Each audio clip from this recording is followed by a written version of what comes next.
So what I am going to talk about is a piece of work that I've really been thinking about for quite a while. And I should say that, and there's a citation later in here for the article that really kind of this work is framed around, and the name I should check here at this point is Professor Ben O'Loughlin of Royal Holloway, who this piece of work is written with and who I've been talking about these things for a long time with. And you know, many of the ideas here are ideas we had together in our discussion. So Ben is very important to this story as well. Let me talk to you a little bit about what I'm going to talk about today to give you sort of a framework for what I'm going to be talking about and a structure. So I'm going to start, as often with these little bits of research, it starts with an observation, something we kind of noticed. In fact, as I say, this was Ben and I very much. We were sort of talking one day and we said, this is an interesting thing we noticed, and I'll talk to you about that.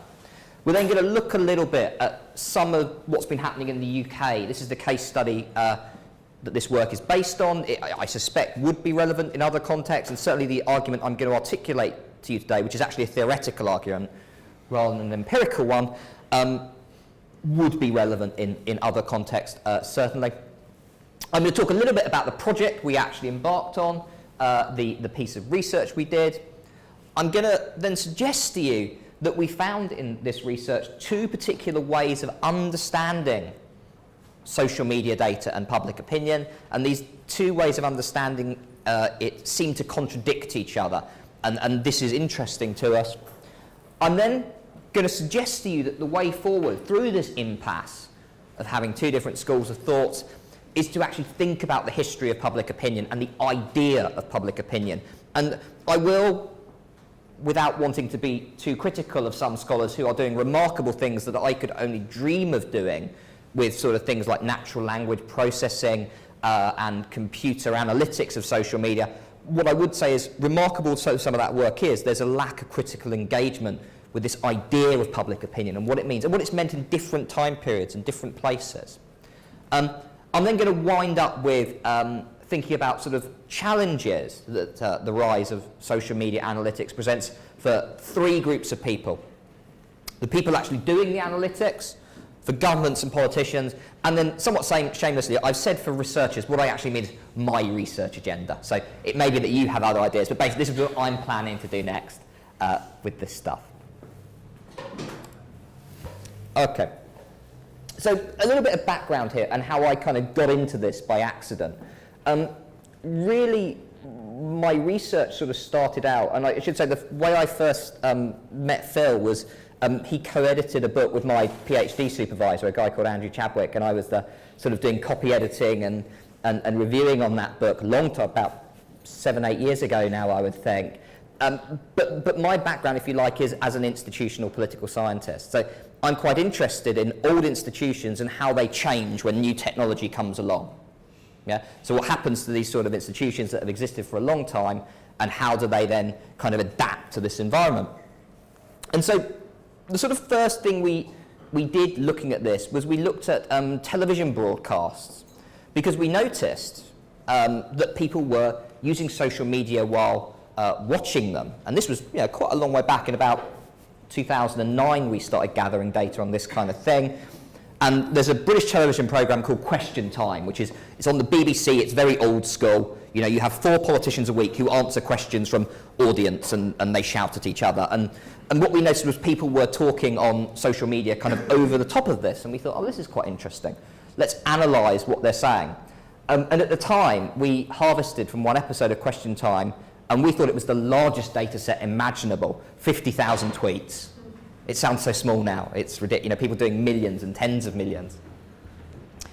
But then we noticed something else was happening a little bit later than this. So in the last UK election, we noticed that journalists were starting to talk about social media as in some way representing what the public were feeling or thinking or how they were reacting to things. And we thought, well, that's sort of an interesting extension of that idea of talking while watching a programme. Now it's kind of almost being taken to represent the public, and in a few different ways, and I'll talk about that later in this lecture. And what I would say is, I mean, the data in this this lecture and in particular the interviews I'm going to talk to you about, because we did interviews with people who did this kind of research, really comes from 2010. It comes from the last election. But what I would say is if you had been in Britain in the past couple of months when we'd had an election campaign going on, you would see that this process has intensified. Yeah, there's far more discussion of social media data going on. It's being used far more by journalists than it was even in 2010. So we're seeing new methods, new metrics, and what I'll also say is new firms as well, new consultancies actually working in this area.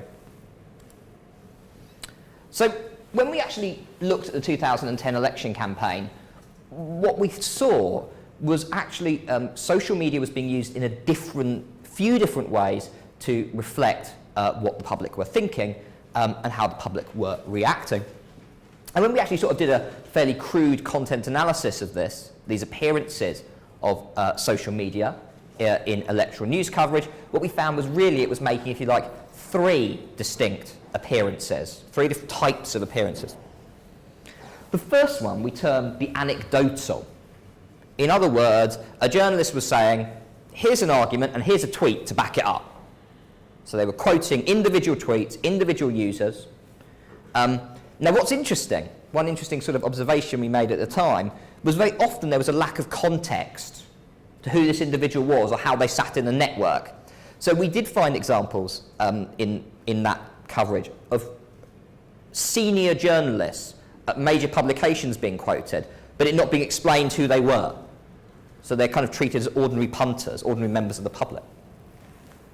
But this kind of anecdotal, like a traditional vox pop, if you like, where a journalist goes onto the street and sticks a microphone in someone's face and says, what do you think about this? A second way in which social media was taken to reflect the public or public opinion was the citation of trending topics.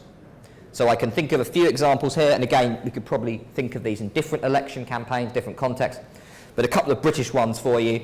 I agree with Nick, which seems a very long time ago now. For those of you who don't know, Nick Clegg was leader of the Liberal Democrats, did very well in 2010, was very popular. His party has just been annihilated in the past week in the UK. They lost about 80% of their members of parliament. But this was quoted at the time as being evidence of the public support for Nick Clegg and the Liberal Democrats. A lot of press coverage that this was trending on Twitter. In 2015, I could think of another example, and this is going to be quite hard to explain if you weren't there, called Millie Fandom. And this was related to Ed Miliband, who was the leader of the Labour Party. And it seemed to largely involve teenage girls photoshopping Ed Miliband's face onto male pin-ups. And the argument is it's either teenage girls with a crush on Ed Miliband or a serious critique of mainstream media coverage. I will let you make that decision for yourselves. But the fact, again, this was trending, was taken to represent something that the public were feeling, or at least some section of the public were feeling. And then what we find is this sort of third level, and we do see this in election coverage. You probably see it in slightly more rarefied places, maybe on news site blogs or on high-level news programs or post-debate programs, but the so-called semantic level. So this is where you're using natural language processing techniques, you're harvesting large amounts of social media data, and then you're using a computer essentially to read it and code it and say it's 50% positive, 30% negative, 20% neutral. That kind of data, and maybe graphing it over time to show how it changes. I mean, and in our paper on this subject, we refer to this as semantic polling. Let me break that down for you. So actually what we do is we suggest that there are three parts to this semantic polling process. So the first one is harvesting vast amounts of social media data. So again, I said to you, we did a paper in 2009 when we harvested 50,000 tweets. Now we are talking of the order, many times the order of that. But then crucially reading these tweets using a computer program, a natural language processing program, in order to attribute a sentiment value to it. And then finally, and this is an interesting one, because I would caveat it slightly, but what we were really interested in was the publication of that data. In other words, it is a public phenomenon. Now, it would be interesting to run this study, if you like, as a separate thing, looking at private uses of that data. So what I say, political parties doing with it, and you may find quite different results. But in this case, we were interested in when did this cross over into public debate? When did it become something the public and journalists were discussing in their coverage? So this was our sort of working definition of semantic polling.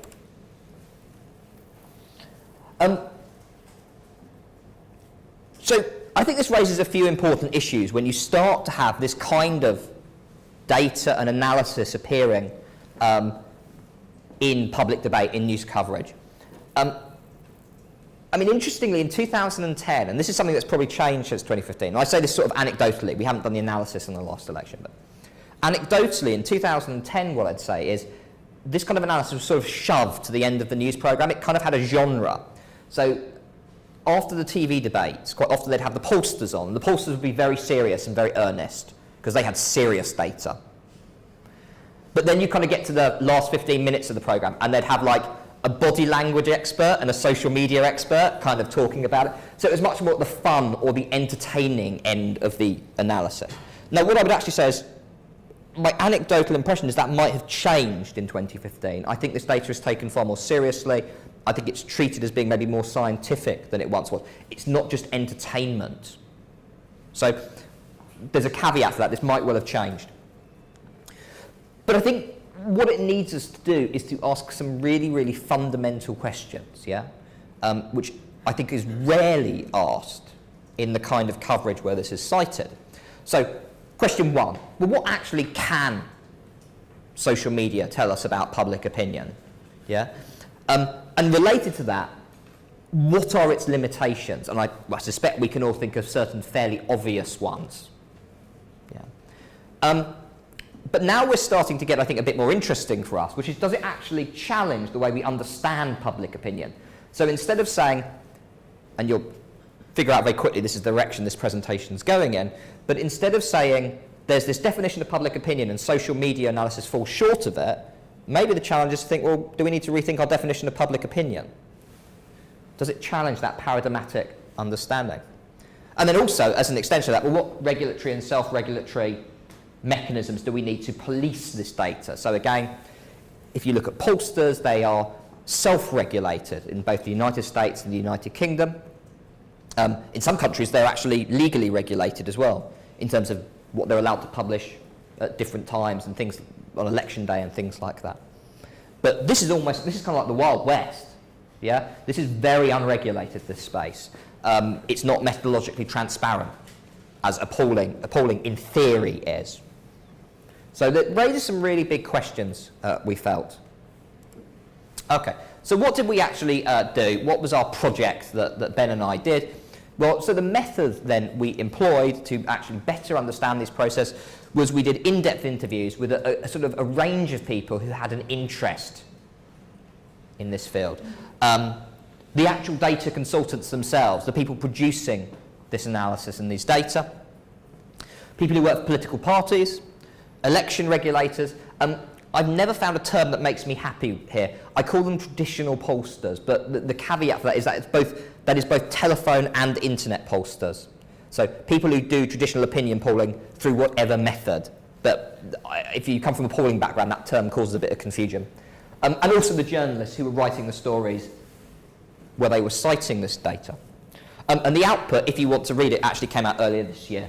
So you can actually read that in the Journal of Computer-Mediated Communication. So there's an article to kind of back up the presentation. So this was a tremendously rich scene, and we were very lucky. We got some great people who were very willing to kind of talk very authoritatively and honestly about their perceptions of public opinion and where it was and how it was working and these different techniques. And we got loads of interesting stuff from them. But really, if you like, two views, sort of two meta-narratives, predominated in this data and these interview transcripts. So one was, if you like, a traditional view of public opinion, a very traditional view of public opinion, which basically said public opinion is what opinion pollsters measure. This is the gold standard.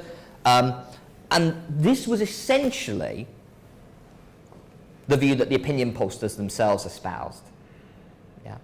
So what they were doing was measuring this thing that exists called public opinion.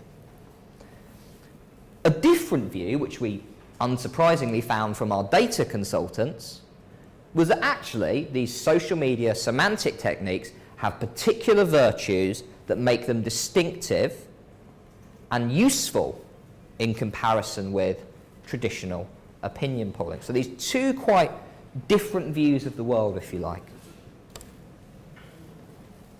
So let's drill down into that a little bit, and let's look at, well, what was this traditional view, and why did they have such a problem with these kind of social media analysis techniques? Well, the obvious one, the one that anyone who's ever done any work in this area will, I imagine, have come across certainly and probably thought of very quickly themselves, which is it's clearly non-representative data. It does not reflect the population, the voting population. In the case of a TV debate, it doesn't reflect the viewership. We know that, for example, people on Twitter tend to be younger. Take the really obvious one. It may also map to socio-economic differences, so they probably tend to be wealthier.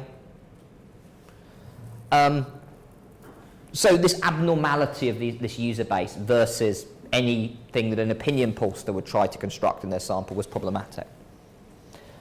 But it gets even more abnormal, because you say, well, okay, the people on Twitter might be abnormal, but then, of course, the people who are commenting on politics on Twitter are even more abnormal. So it's kind of like an unrepresentative sample of an unrepresentative sample. And then the other thing they say, and they get very upset about this, of course, this is really funny now.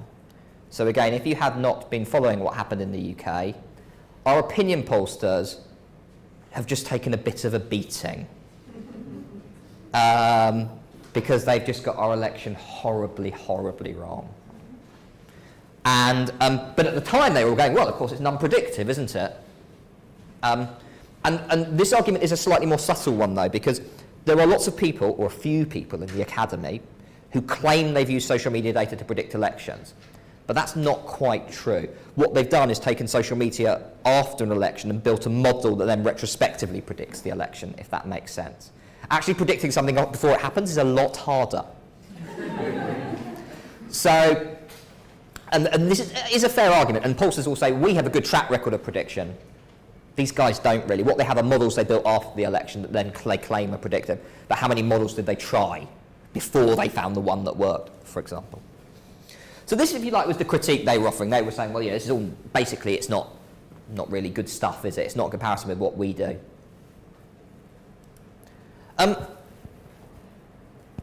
Why do they think like that? Well,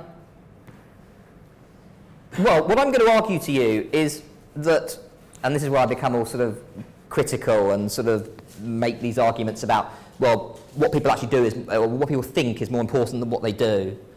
I'm going to argue to you that opinion polling and pollsters and that approach to understanding public opinion is as socially constructed as anything else. So the point being that the way we understand public opinion in contemporary society, and that definition that traditional view is espousing, is a product of a history and a time and a place. It is not more innately right than any other definition of public opinion. So if you will allow me a slight indulgence, I will explain this with a complex literary metaphor. Has anyone encountered the book 1066 and all that? This probably works better in the UK. It's a very famous book, British history book, written by two history teachers in the 30s. And what they basically did was they took all the exam bloopers their students had ever written and put it into a history book. And it's brilliant because it's really funny and it mocks, not only is it laughing, it's kind of not really laughing at the students, more laughing at the way that history is taught. And there's one particularly funny portion of the book, which is this quote here, where basically the notion is that in any English history book, what you'll find is that there's a chapter that ends in the year 1485, because this is the point where the Middle Ages end and the Tudors come along. And this is somehow this notion that that's how history works. Suddenly everything was really rubbish, and then 1485 happened and it got really good. And so this quote is where, the Middle Ages were coming to an end, so the barons decided to have basically one last war before the Tudors came along. And this is obviously very funny to us, and we're having a laugh at it. If you do get a chance, I reckon it's a very, very funny book. But what I'm going to say to you is actually opinion pollsters are a bit like this as well, because their book would probably be called 1936 and all that. And essentially what you have is a foundation myth. So here's the story. The Literary Digest is a very famous American news magazine, and for a long period of time had run American presidential election polls. And what they've done is they've got a telephone directory, and I think they used car registration lists as well, and they used that to get people's addresses, and they would mail them a postcard saying, you know, who are you going to vote for, Democrat or Republican? And they would get vast numbers back, 2 million.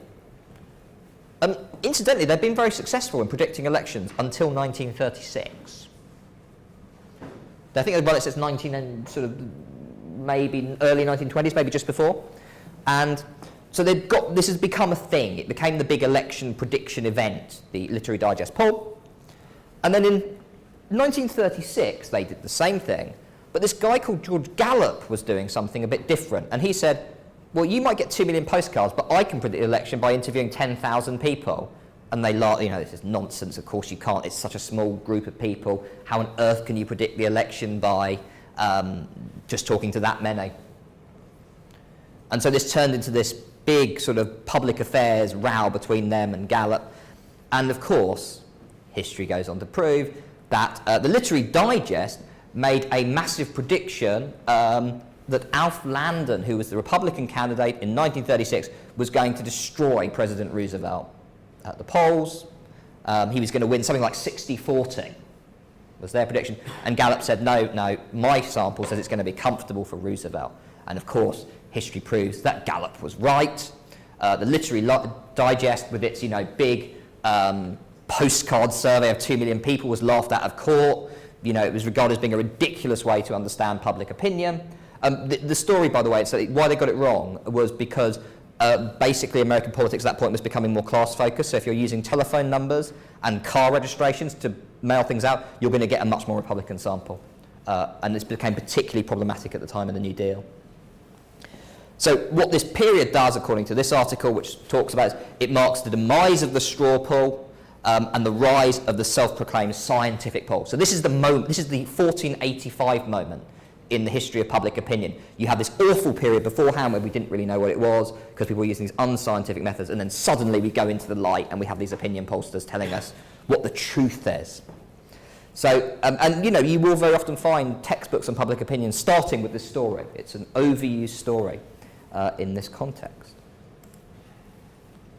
So then really, we can look back on that and we can look at that story, I think, in the light of the rise of social media data and attempts to link it to public opinion. And we can see sort of three readings of that story. One, if you like, is to sort of see it almost as being going backwards. Yeah, it's sort of back to the barbarism of the Literary Digest model. Yeah, big is not better. We might have 10 million tweets, but they're no better than those postcards that the Literary Digest was sending out. It's non-representative. It's a straw poll. And this was certainly something when we spoke to the pollsters, we found they thought this was, an awful and a dangerous thing. A different solution, but some people articulated, is maybe the solution is methodological. Maybe if we can just get more data, we can actually start to use this social media data set to model the electorate. Yeah. Think, for example, and this is maybe easier to imagine in Facebook, but think about all the things we know about people on Facebook if we can get that data, where they're born, their religion, where they went to school, what their politics are. So you could maybe use that to construct a representative sample.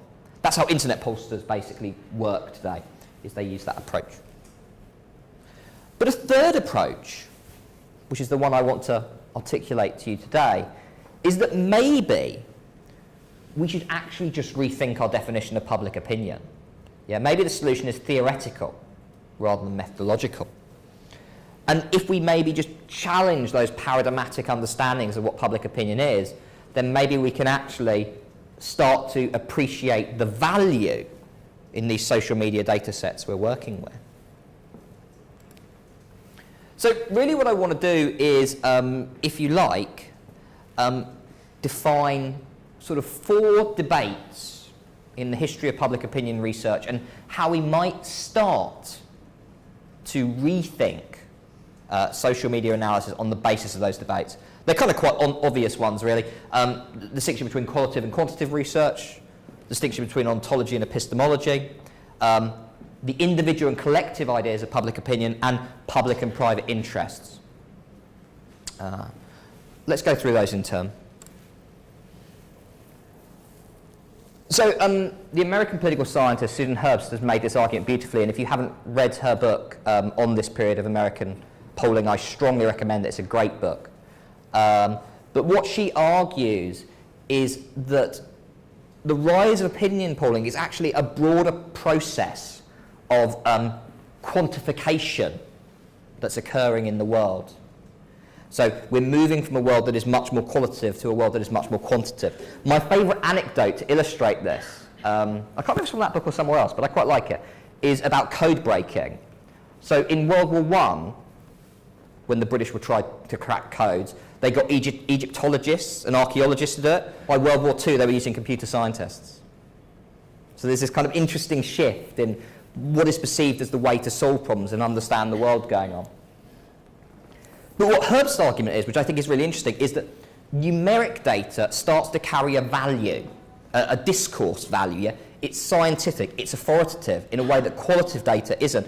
And if any of you maybe have ever worked with policymakers, you'll actually see this in practice. Yeah? It's way easier to win your argument with a policymaker with quantitative data than it is with qualitative data. So there's interesting challenges, I think, there.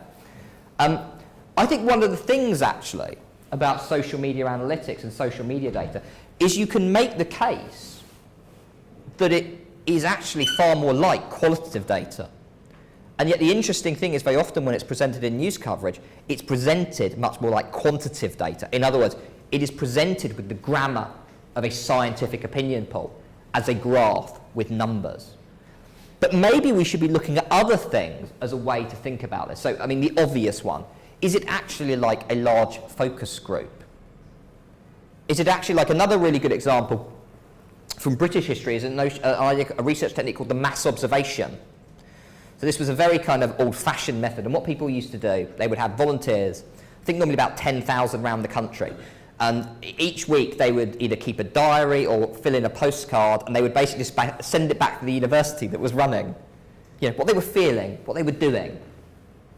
And you have this kind of insight into people's lives. It's great. If you go online, you can read it, and lots of the archives are available online, and you can read these people's diaries and how they felt. But it's an incredibly rich data source if you start to compare it with, say, do you agree with this? Yes, no, that kind of quantitative type data. And maybe we should start to think of social media data as being more like a kind of mass observation technique for getting that kind of rich understanding of what people are thinking. Dare I say what people are feeling? Which of course is an interesting question as well. Once you bring emotion into it, it gives you that whole extra axis to work with in terms of understanding people. Now, this is where it gets, I think, really interesting. So this sort of idea of ontology and epistemology, because again, the pollsters had a very strong idea. And by the way, when I talk about the pollsters, I'm obviously particularly talking about Gallup. And he was a very effective propagandist. Yeah, he wrote a lot about why what he was doing was democratically empowering, why polling was a good thing for societies. But what he was essentially claiming was that there was a reality. Yeah, there was this thing called public opinion. And what you needed was a tool to discover what it was. And the representative sample opinion poll was that tool. And this has really come to dominate our understanding of what public opinion is. So, and as I say, you do encounter quite often in books talking about this kind of circular definition where very often the best definition that can be given of public opinion is it's what opinion pollsters measure. So the two kind of become symbiotic. But this is a really ahistorical argument. This is one definition of what public opinion was. It is not necessarily the only definition that's ever existed. So, I mean, we would mention obvious ones here. Habermas, yeah? So Habermas talks about the public sphere, a deliberating public. So this is a public that talks, a public that debates. Very different. The idea of organs of public opinion, getting a bit sort of more left field here, but James Bryce, a Victorian political philosopher, he talks about public opinion. but he says it manifests itself in places like town hall meetings or newspaper letter pages. So these are quite different types of environments. Again, maybe it's a qualitative manifestation. It's a manifestation, say a town hall meeting. Yeah? Some people choose to go to a town hall meeting, other people choose to exclude themselves, not unlike people commenting on social media. Another thing, if we want to be slightly more sort of scary about it, so very often you hear people talking about, social media being a bit like a mob, or kind of when there's sort of a Twitter storm. Yeah, it's not dissimilar to maybe something like Gustave Le Bon's idea of the crowd being this quite dangerous, out of control thing. So there are echoes in this older idea of the public if we look back to that kind of pre-1936 period. I put these ones in because these are slightly more critical perspectives. But it's interesting to think about social media in this light as well. So one of the kind of classic criticisms, if you like, is that opinion polls actually generate public opinion. So the act of asking the question is what actually solicits the response. And the very famous example of this is the experiment about the Public Affairs Act. So I think it was in, mid-70s, the New York Times commissioned this poll and said to America, are you in favour of, representative sample, are you in favour of repealing the Public Affairs Act? And they found that, I think it was something like 40% were in favour of repealing, 20% were against, and 40% had no opinion. Now, the fact they could get 60% to solicit their response was really interesting because there was no such thing as the Public Affairs Act. It was wholly made up for the purpose of asking the question. So the point being that can you simply generate this opinion by asking it? Now, one of the arguments that people we spoke to about social media data made is, well, we can possibly get past this because all we are is observers. People are saying these things, they are talking, they're engaging, but there is no questioner. There's no researcher in the sense of an interventionist researcher. And I think this is quite an interesting argument, that this lack of artificial stimulation maybe makes this an interesting data set to think about. The individual and the collective. This is one of the, again, really central points in opinion polling rationale and logic that I think is quite problematic for opinion pollsters when they look at social media data. Opinion polling, and again, so Allport was a sort of fellow traveller of Gallup. I think this might have been the very first edition, this article of Public Opinion Quarterly, it's issue 1, where basically he very forcefully says public opinion is nothing more than the collective totting up of individual opinions. So, if we were to do public opinion in this room, it's nothing more than the show of hands of individuals put together. And really what we find here, if you like, is a sort of methodological individualism. Yeah? You research at the individual level, you understand individuals. But this was not uniformly accepted at this period in time. And one particular figure who I would urge you all to read if you have interest in this field is the American sociologist Herbert Blumer, who was a fierce critic of these early opinion pollsters and engaged in sort of an intellectual war with them, to the point that there's actually a really funny article, which I think is published about 1980, late 80s, early 90s, where basically in the Public Opinion Quarterly, the editorial is basically why Herbert Blumer was wrong and how we won. So this was a very fierce intellectual battle. But he offers a very different definition of the public, because it's not individual, it's collective. And so what he actually says, and I think this again is really interesting in the context of social media, is he says citizens are involved in politics in 3 different levels, and the public is only the mid-level of that. What actually opinion pollsters are measuring, he claims, is the mass. And the mass is not about being engaged in politics, it's about when someone comes up to you and says to you, what do you think of this? That's not really politics. The public, on the other hand, is about debate and deliberation and engagement and disagreement. Does this sound like anything? It sounds maybe not dissimilar to social media, at least as we would hope to imagine it. We can question whether it is the case. He also says there's this thing called the crowd, which is when the public has a single emotion and kind of runs with that, and it's much more aggressive. So again, if you think maybe about a something like a trending topic on Twitter. That would be not dissimilar to his definition of the crowd. People working in unity, but there's no disagreement, but they focused on a single goal. But for him, because of this much more nuanced understanding of what the public is and how it fits into interaction, for him essentially public opinion is social, it's collective. It's not just about putting your hands up, it's about the conversation we'd have first. So if we actually want to sit in this room and talk, then that would be a public as far as he was concerned. But then that gets even more complicated, because once you've made it social, it's not necessarily a case of all opinions being equal. So the example he uses is, well, you know, you could talk to a builder. If you were George Gallup and you spoke to a builder and a bishop, you would treat them exactly the same in your opinion poll. But that's clearly not appropriate, because the bishop has far more power to influence the way politics moves and changes and evolves. So he's interested much more in this social context of where opinion comes from, how it changes, how it morphs. And I think, you know, if we start to think about social network data again, this starts to look quite similar. So certain people on social media are highly influential, certain people are much less influential.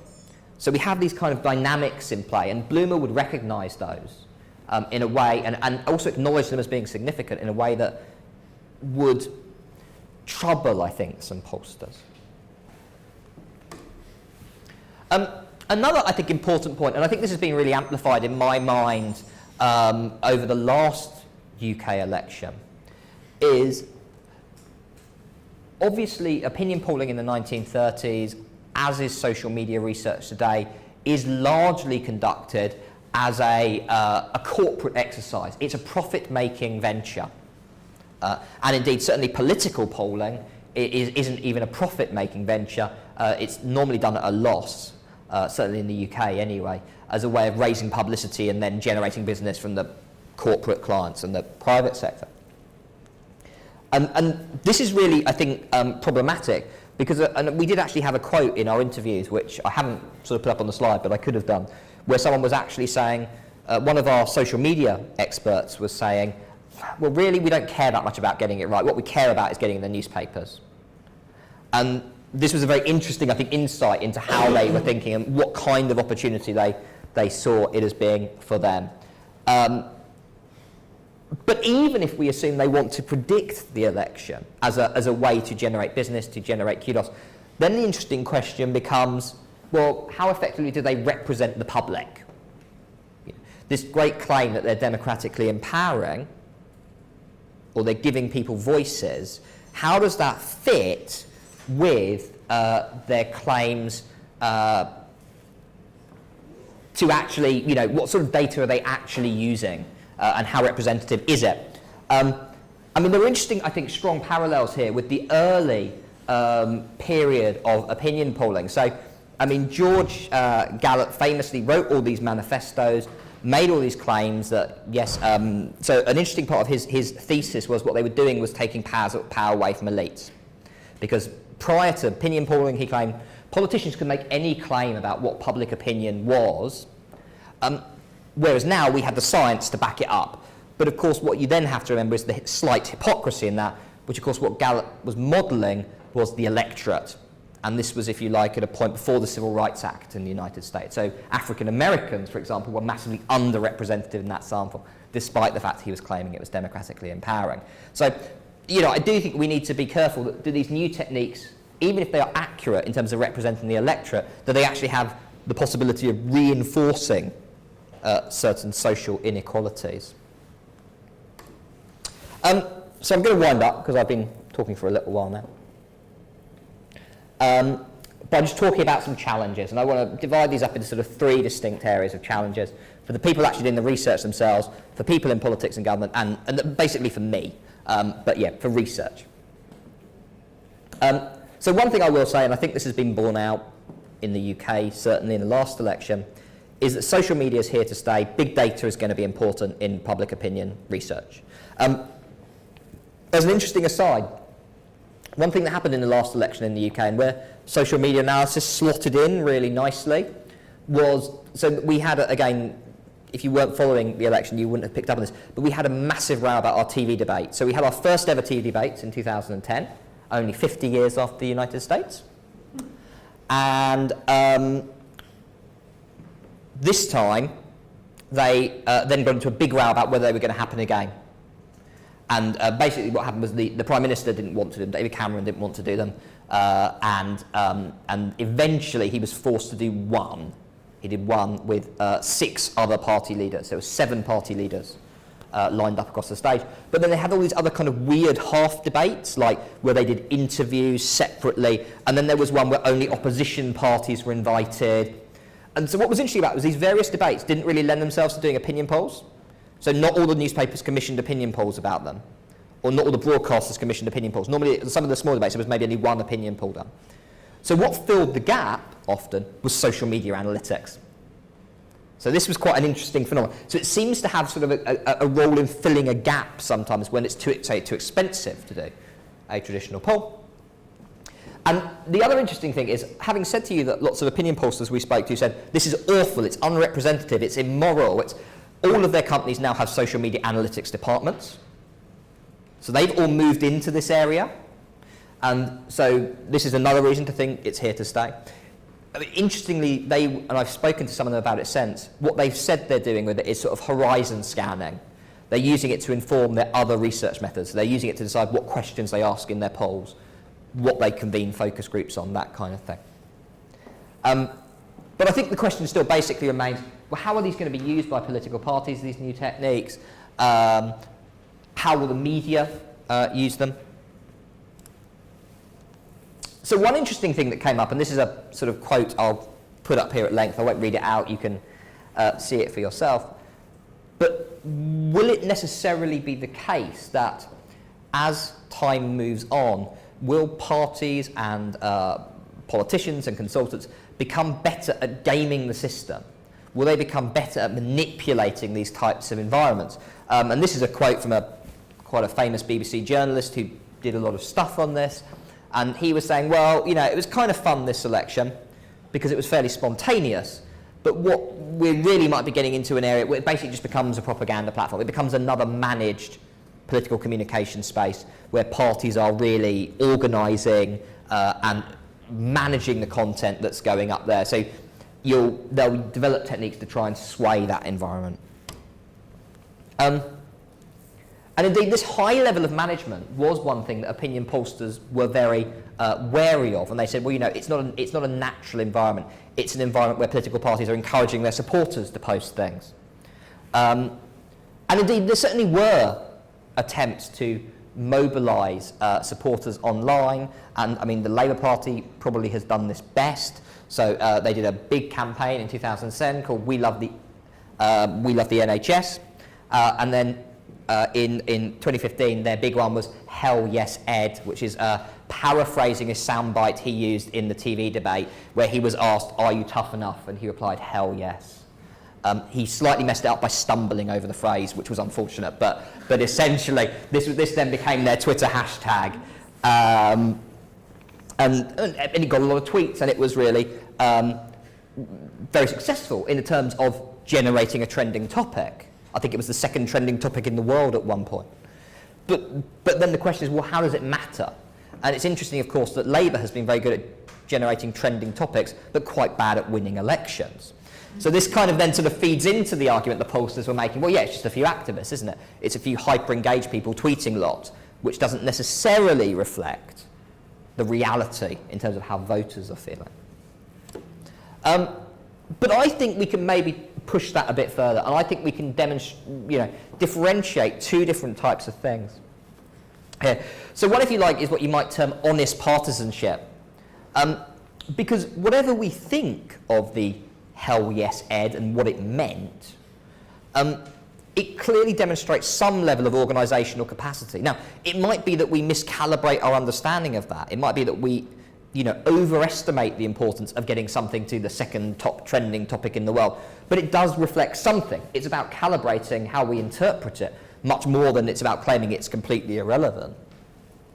And again, I say 2015 suggests, so this just needs better understanding of what it means. We get slightly more murky, I think, when we start to talk about computers doing this, so spam bots, so where there isn't actually a human being on the end of the tweets, or at least not directly, it's being done by an algorithm. And again, pollsters were very wary. They all said, sort of, oh yes, you have to be wary of spam bots, don't you? It's kind of like a sort of moral panic or a big villain in their rejection of these techniques. I mean, I'm actually doing some work with a colleague Alison Powell and some colleagues at the University of Southampton on this at the moment. And one thing we're starting to discover, and it would be interesting to maybe hear different views on the room in this, but is that spam bots on social media remain inherently grounded in the social. So in other words, they are not a complete imposition. They still relate to some kind of social relationships. Now, understanding those social relationships is very complicated and very hard and requires computer science that I can only dream of doing. But nonetheless, I think this idea that even bots are somehow social is quite interesting and maybe problematises the analysis that the pollsters were giving us. But also, I mean, even if we take this point that BBC journalist made, that this is a managed space, that it's a safe space, it's a space where activists are organised, well, maybe, but we certainly study elite media a lot, we study traditional media, and of course those things are managed as well, and they're still worthy of study, they're still worthy of news coverage. It doesn't exclude them from being significant. We just need to understand in what ways they're significant. That's the big question, I would suggest. There are actually 3 dangers here, because I thought of another one on the plane over, but I didn't change the slide. But there are 3 dangers, I would suggest, for government and politicians. And I actually added the 3rd one after watching the recent election in the UK. So the first one is growing public cynicism. In other words, the public start to see these spaces as being managed or owned by political parties. And thus they start to reject the data. It may be the same way as there's a distrust of traditional media. So we may see that starting to happen. I think one particular danger, though, if you like, and this maybe more applies to government than politicians per se, but I think there's a great deal of excitement in government about these techniques and what they might do and what they might open up in terms of understanding the public, in terms of understanding public reaction to events. But what then the question is, well, does government have the ability to actually critically interrogate and understand that data? Is it just going to be presented with a graph by some consultancy firm? But can they really unpack the methodological strengths and weaknesses that went into producing that graph? And certainly from talking to civil servants in a few countries, I have some doubts about that. They're very excited about it, but do they really have the skills in-house to actually understand what they're being sold by these types of consultancy firms that are now out there? Another danger, and it's kind of gone out of fashion, this theory a bit. It was very big in the 1990s when focus groups were all the rage. And this was the idea that politicians were kind of following public opinion, sort of slavishly. Particularly the famous stories about, Bill Clinton took his holiday where a focus group told him to. I think it's probably apocryphal, it can't be true. But I think what the story is he was going to take a holiday and they focus grouped it to see if it would offend people. I think that's actually the story. But the point being that these politicians were actually making all these kind of statements, seeking to understand the world through the eyes of their voters.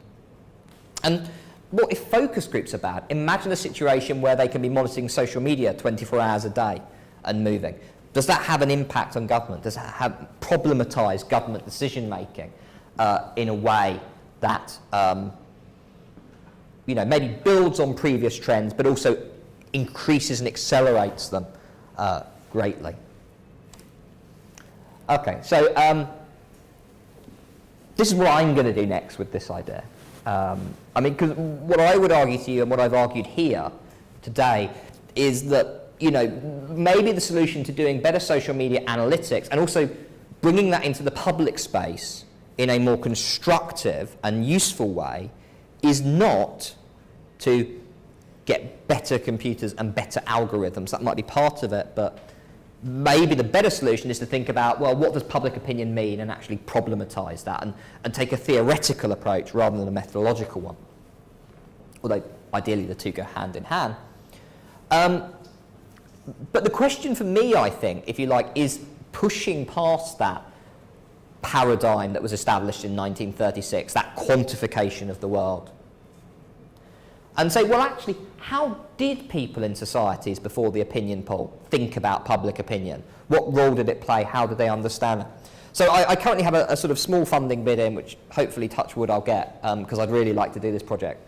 Because I was astounded when I went to the Times and the Guardian archive, and both very old newspapers, both been around for about 200 years, more in the case of the Times.